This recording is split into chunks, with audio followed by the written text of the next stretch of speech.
Mga netizen hindi nga mapigilang magkaroon ng kani-kanilang reaksyon sa nasabi nga pong mga photo and video na inilabas kamakailan lamang sa naging kasal ni Claudia at Basti. Ilang mga netizen ang nagsabi na tila hindi daw makangiti ang family ni Basti at napansin din nila ang hindi paghawak ng kamay ni Basti at nitong si Claudia.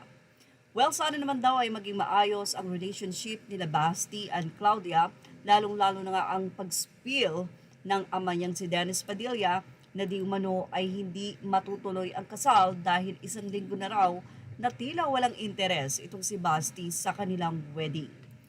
At makalipas daw ang ilang oras, sinabing tuloy na ang kasal. Talaga lang bang tahimik itong si Basti, walang kibo, hindi masyadong humingiti, may pagkasuplado dahil 10 years na nga sila Claudia at Basti. Ito'y base sa kanilang naging post na anniversary nila ang kanilang wedding. Anyway, sabi nga nila kung kailan daw kinasal yung iba at saka naghihiwalay like Carla Abellana at Tom Rodriguez. Pero sana naman daw ay hindi mangyari ito kaila Claudia at Basti na ngayon ay naapektuhan sa nasabi nga pong reputasyon ng Family Barreto kung saan alam na medyo magulo ang nasabing pamilya. Well, narito ang naging say ng mga netizen.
Isang netizen naman ang hindi napigilan na pagsabihan ang ama nila Claudia, Julia at Leon na chismoso daw si Dennis Padilla. Chismoso talaga si Dennis no amount of money kapalit ng pagbubuka na naman ang bibig. Kaya nakakainisan ng mga anak. Urig na male marites. Well, ano sa inyo about dito? Ilagay na ang inyong opinion sa ating comment section. Images are all credit to the rightful owners. Thank you for watching Showbiz Now.